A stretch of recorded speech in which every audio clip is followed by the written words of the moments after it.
ఉపయోగపడుతుంది, ఆమె జాయిన్ అయ్యి ఇక్కడ పనిచేస్తే బాగానే ఉంటుందని ఆ రోజు అనుకున్నాం. బట్ ఎనీహౌ ఇక్కడ అనేది పాత్ర లేదు. ఆ రోజు అనుకున్నది ఏంటంటే ఇక్కడ ఉండి ఆమెకి ఏదో ఒక పోస్ట్ ఏసీసీ జనరల్ సెక్రటరీ ఇన్ఛార్జో లేదా సెక్రటరీ ఇన్ఛార్జ్ ఆంధ్రప్రదేశ్ ఇస్తే అక్కడ పనిచేస్తా అనుకున్నాం. ఇవాళ అదంతా కూడా పక్కకి వెళ్ళిపోయిన తర్వాత ఇవాళ నేరుగా ప్రత్యక్షంగా ఆమె ఆంధ్రప్రదేశ్ రాష్ట్ర రాజకీయాల్లోకి రాబోతోందని మీడియా వర్గాల్లో జరుగుతున్న చర్చ.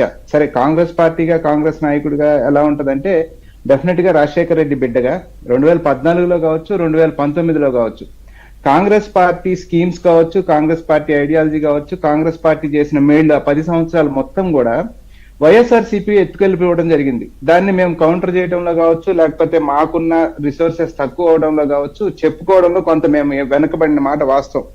ఇవాళ స్టార్ క్యాంపెయినర్ గా ఆ విషయాన్ని, అంటే రాజశేఖర రెడ్డి గారు ముఖ్యమంత్రి అయిన దగ్గర నుంచి 2014 వరకు కాంగ్రెస్ పార్టీ రాష్ట్ర ప్రజలకు ఏం బెనిఫిట్ చేసింది అనేది చెప్పడంలో అంటే వాస్తవాలు ఇవాళ వాస్తవాలు బయటికి తీసుకెళ్తాం. ఎందుకు షర్మిలమ్మ గారు చెప్పారు, అది కేసుల విషయంలో జరిగిన ప్రచారంలో సోనియా గాంధీ గారు నాకు వివరించి చెప్పారు, మేము అనుకున్నది ఒకటి కానీ వాస్తవం ఒకటి అని. ఆ రోజు ప్రజలు అదంతా నమ్మారు. సో ఇవాళ షర్మిలమ్మ గారి నోట్లో నుంచి వాస్తవాలు కొంత ప్రజలకు తెలియజేసే ఒక కార్యక్రమం ఆంధ్రప్రదేశ్ రాష్ట్రంలో ఏది చర్చ అంతా ఆవిడ వచ్చి అక్కడ జాయిన్ అయ్యి జరుగుతుంది అనుకున్నప్పుడు డెఫినెట్ గా రాష్ట్రానికి ఉపయోగపడే ఉంటుంది. సరే, ఆమెకి ఏం బాధ్యత ఇస్తారు, వారు ఏమి బాధ్యత ఎక్స్పెక్ట్ చేస్తున్నారు అనేదంతా కూడా ఇవాళ హైకమాండ్ కాంగ్రెస్ పార్టీ లీడర్స్ అంటే మీలాంటి వాళ్ళు, లేకపోతే ఇంకా కీలకమైన పదవుల్లో ఉన్న వాళ్ళు, లేకపోతే పార్టీ కార్యకర్తలు అందరూ రెడీగా ఉన్నారా? ఆవిడ రాగానే ఆవిడతో పాటు కలిసి పనిచేసి అడుగు నడవడానికి అంత రెడీగా ఉన్నారా? మెంటల్ గా ఎలాంటి సందేహాలు శశపించడం లేవుగా? సార్, కాంగ్రెస్ పార్టీలో ఒకటి హైకమాండ్ డిసైడ్ చేసిన తర్వాత ఎవరిమైనా మేము ప్రిపేర్ అవ్వాల్సిందే.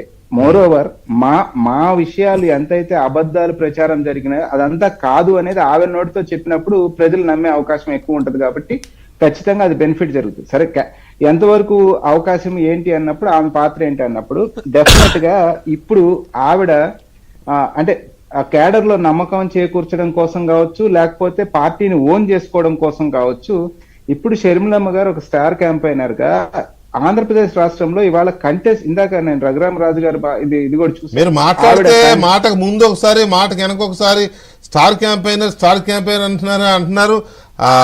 వార్తల్లోనేమో పిసిసి ప్రెసిడెంట్ అవుతున్నారని వస్తోంది. మీరు అది ఒప్పుకోట్లా? స్టార్ క్యాంపెయినర్ అనే పదవికి పరిమితం చేస్తున్నారు. సార్ నేను ఆ మాట ఎందుకు అన్నానంటే, ఏ బాధ్యత హైకమాండ్ ఇవ్వబోతా ఉంది, వారు ఏది ఎక్స్పెక్ట్ చేస్తున్నారు అనేది నా స్థాయిలో ఇంకా నాకు తెలియదు. అది ఆవిడికి హైకమాండ్ ఏ బాధ్యత ఇచ్చినా మేము అందరం పనిచేయడానికి సిద్ధంగా ఉన్నామని కూడా మీతో అన్నా నేను. అటువంటి పరిస్థితుల్లో ఇప్పుడు ఇందాక రఘురామరాజు గారు మాట్లాడుతూ కూడా అన్నారు, స్టీల్ ప్లాంట్ ని ఇవాళ ఉన్న పరిస్థితుల్లో ఇక్కడ కాంగ్రెస్ పార్టీ దానికి చాలా గట్టిగా పోరాటం చేస్తా ఉంది. అమరావతియే రాజధాని అనేది రాహుల్ గాంధీ గారి నోట్లో నుంచి మనం వింటం జరిగింది. సరే, విభజన హామీలు కావచ్చు, ఇవన్నీ కూడా ఎటువంటి డీవియేషన్ లేకుండా ఈ రోజు కూడా పోరాడుతా ఉంది కాంగ్రెస్ పార్టీ. సో అటువంటి విషయాన్ని ప్రజల్లోకి తీసుకెళ్లేదానికి ఇవాళ షర్మిలమ్మ గారు ఖచ్చితంగా వైజాగ్ నుంచి కంటెస్ట్ చేస్తారా, నరసరావుపేట నుంచి కంటెస్ట్ చేస్తారా, కడప నుంచి కంటెస్ట్ చేస్తారా, ఆవిడ ఇష్టం. కానీ ఖచ్చితంగా షర్మిలమ్మ గారు కంటెస్ట్ చేయాల్సిన పరిస్థితి కూడా ఉంది. జస్ట్ అట్లా వచ్చి నేను కాంగ్రెస్ పార్టీ తరఫున మీకు మాట్లాడి వెళ్ళిపోతానంటే మళ్ళీ అది నమ్మకం, అంటే అవతలి ఫోర్సెస్ ని మనం బ్యాలెన్స్ చేయాలి. మీ కోరిక ఏంటంటే ఆవిడ ప్రచారము లేకపోతే పార్టీ నాయకత్వము ఇవే కాకుండా పోటీ చేయాలి ఎక్కడో చోట అనేది కూడా ఉంది మీ కోరిక? ఎందుకంటే సార్ ఆ కాన్ఫిడెన్స్ ఇవ్వాలి. నేను ఇక్కడే ఉంటున్నాను, నేను ఇక్కడ పోటీ చేస్తున్నాను, ఇదిగో మనం ఎదుర్కోబోతున్నాం.